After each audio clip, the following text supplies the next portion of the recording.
পৃথিবীটা নাকি ছোট হতে হতে স্যাটেলাইট আর কেবলের হাতে, ড্রয়িং রুমে রাখা বোকা বাক্সতে বন্দি। আহা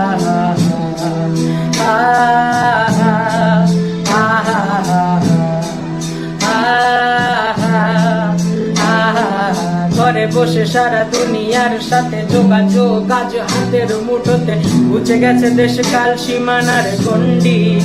আহা